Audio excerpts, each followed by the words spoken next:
Kapa i Vuk i Super Baka.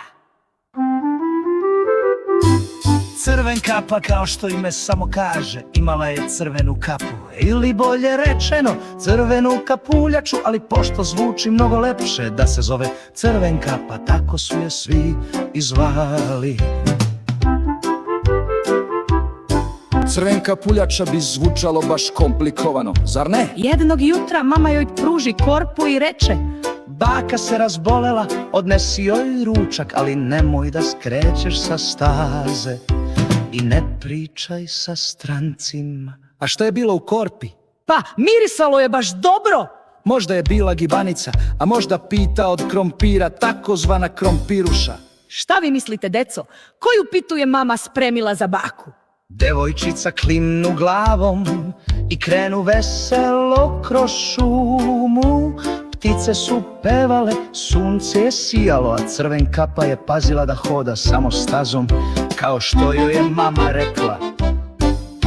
Šetala je putem i pevušila onu pesmicu: Dobro jutro, bakice, poslala me mama da te pitam kako si, da ne budeš sama.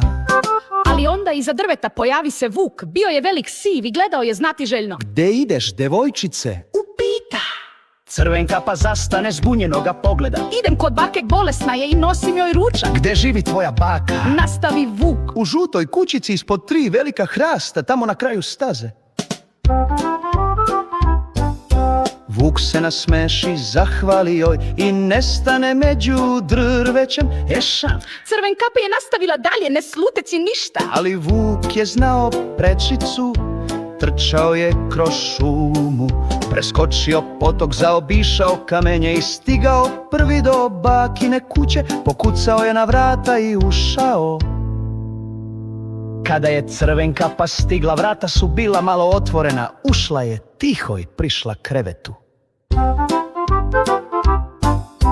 Baka je ležala pokrivena do brade, sa kapom i naočarima. Crvenkapa priđe bliže i upita: Bako, što ti je glas čudan? Promukla sam, dušo. A što su ti oči tako velike? Da te bolje vidim, A uši? da te bolje čujem, A ruke? da te čvrsto zagrlim, A zubi? Što su ti tako veliki? da te lakše pojedem.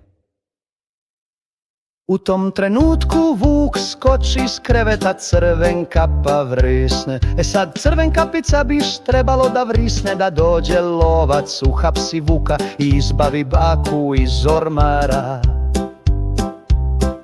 A Vuk da se pretvori u milostvorenje kao nekog psa i da se pokaje što je bio tako proždrljiv, ali to baš i ne liči na pravu bajku o Crvenkapi. Da, stvarno nije red da vas lažemo, jer laganje nije dobro, ili kako već kažu, U laži su kratke noge. Zato da vam kažem, deco, kako je to bilo u pravoj verziji. Vuk je zapravo pojeo baku. Zvuči strašno, ali tako ide priča. Onda se prerušio, bukao njenu garderobu, stavio kapu, naočare i legao u krevet da sačeka Crvenkapicu. Kad je Vuk skočio iz kreveta da je zgrabi, u tom trenutku naiđoše 2 lovca. Videli su da nešto nije u redu. Ušli su u kuću i odmah shvatili šta se desilo. Pa su sad, nemojte da se uplašite, razrezali mu stomak i izvadili baku, živu i zdravu. A Vuka, njega su napunili kamenjem i kad se probudio i krenuo da beži, Pjas upao je u bunar. eto tako ide prava Crvenkapica, nije red da vas lažem.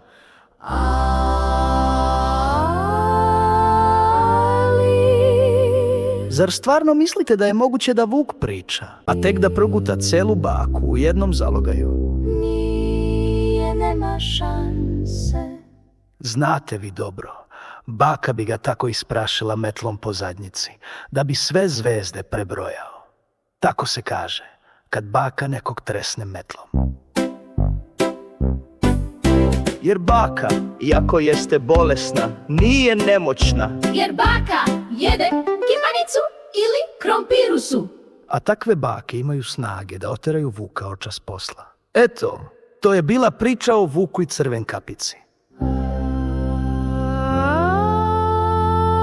A sad vi recite, koja vam je verzija bila bolja? Ona klasična. Ili ova gde baka zna kako se drži metla? A šta znači? U laži su kratke noge. O tome ćemo vam ispričati u sljedećoj priči.